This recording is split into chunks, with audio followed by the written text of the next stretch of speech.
Hey guys, welcome back to the channel. I'm John, and as someone who keeps their promise as always, it has been exactly 2 weeks to the date since I said I would post my next video. Okay, then I quit as your son. Or it's been a couple of months, give or take. Who's to say? Who's to say? But that being said, it's finally here, my Killer Instinct Pro.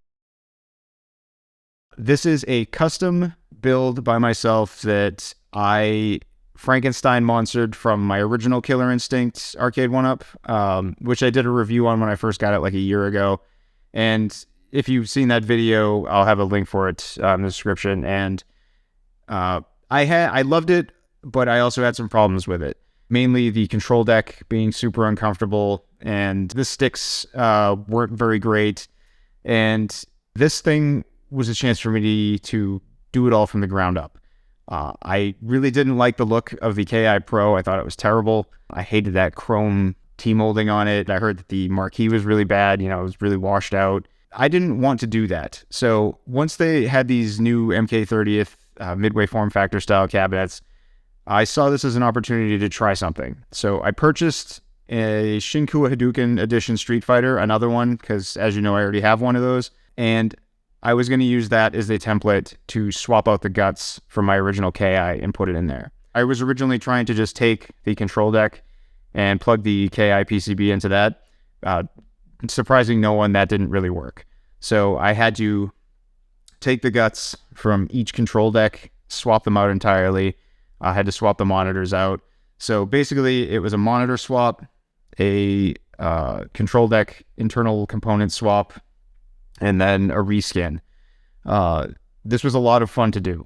This project has been very gratifying to make. We have a gorgeous marquee by Retro 530 utilizing his new reverse vinyl process. It's absolutely stunning. The black levels, pristine. The colors, vibrant. The contrast, punchy. It looks absolutely arcade perfect. The control deck graphics, as well as all the graphics on this thing, are from Joe Szabo over at Szabo's Arcades, and these are stunning. The material on the vinyl is so good. It's such a good quality vinyl, and getting this on was so much easier than I thought it was going to be. I was really expecting a challenge with this, you know, like laying down vinyl is not the easiest thing. There's a lot of margin for error. You can get bubbles and, you know, wrinkles and creases. And that wasn't the case here at all. This vinyl is very forgiving. It's very, really good material vinyl. Just goes on nice and smooth. The process was really simple. I didn't have any issues whatsoever. And I also have a gorgeous 3D printed coin door from my guy ShelbyRatz, who does all of my coin doors. So I will have a link to each one of these vendors in the description below. All three of these guys, in my personal opinion, having been doing this for a couple of years now, are the best there are at this, is for in terms of customer service, quality, turnaround time, and just perfection of products. Like all three of these guys are very dedicated towards what they do, and they make the best products. So this came together really nicely. I had a lot of excellent people making quality products and pieces for this build, so it was a lot of fun. I wound up keeping the sticks on this stock. The Shinkua Hadouken Street Fighter control sticks are absolutely breathtaking. Like, these sticks, they're very precise. It's so easy to pull off moves. I have no problem pulling off the most complicated and precise of moves with this thing. The quarter circle backs, you know, all of that stuff. It's so easy to hit every time. I wound up changing out the bat tops to the standard black because I also replaced the buttons on this.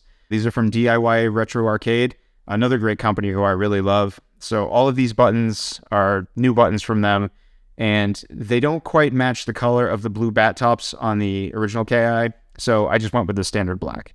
I haven't been able to find a dark blue bat top that matches these buttons.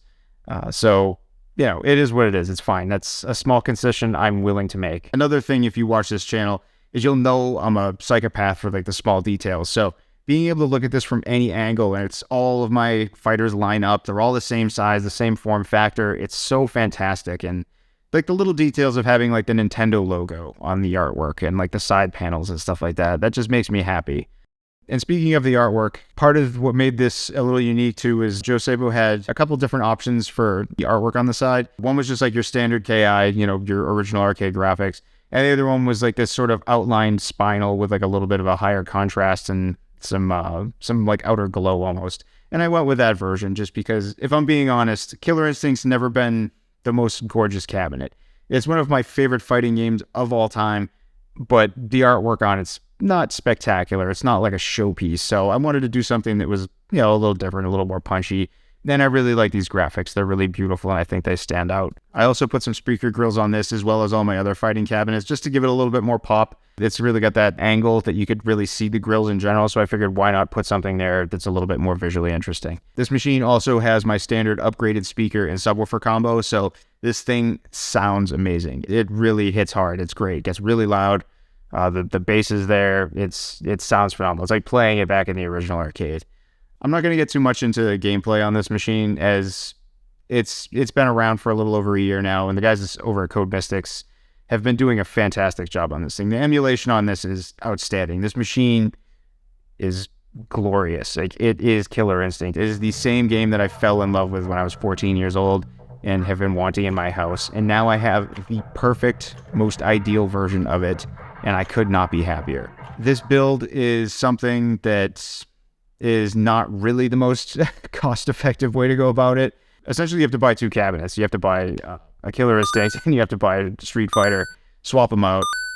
It was a pretty pricey project, like all around, probably around $1,000. Roughly the same amount as a Killer Instinct Pro, but in my personal opinion, better than the Killer Instinct Pro. For me, this has been a really amazing experience, and knowing now that this is something that's possible, I don't know that I'd recommend it for everyone. A lot of people probably think this is very silly. And to you, I would say you're 100% correct. This is not practical by any stretch of the imagination. But for me, it was a passion project, and it's something I have always wanted. I've wanted the best version of Killer Instinct that I can have in my home since I was a 14-year-old kid. And now that I'm a grown adult with, space, but limited space, I don't have room for full-size arcade machines. For me, the Arcade1Ups have been great. The 3/4 scale is perfect for me. I can fit more of them, and it's just doesn't require the maintenance. I just don't have the patience for that. So for me, these are the greatest way to go, and now I finally have the idealized version that's not available from the company itself. So, well, impractical, to me, this is exactly what I wanted. I'm so happy to be done with it and to have it, and it's fantastic. It's great. But I think that's going to do it for today. I really just wanted to share with you sort of the process that I went through to do this and my reasoning for doing this, because again, I realize this isn't for anyone. There's going to be people out there be like, hey, you're kind of an idiot for doing this, and I'll be like, hey, you're kind of right, but this is why I did it. This game means a tremendous amount to me, and I wanted this to be the perfect version of this game for me as a collector. And before you ask me, hey, are you willing to sell your old Killer Instinct that now has all the goodies of a Street Fighter II Hadouken in it? No, I am not, because I gave that particular cabinet away to a good friend of mine for him and his family to enjoy. That Hadouken Edition cabinet, if you haven't watched my video on that, check that out, because that thing's fantastic. I really had a lot of good things to say about that cabinet. It's a very, very good cabinet. A lot of great games on there, and it's just really fun to play, and it's held up really well. But again, guys, thank you for coming by. 2 weeks, next video. Ooh, yeah. Let's just say soonish now. 2 weeks is a lie. We all know it's a lie. I'm a liar. 2 weeks, it's not realistic. Or is it? It's not.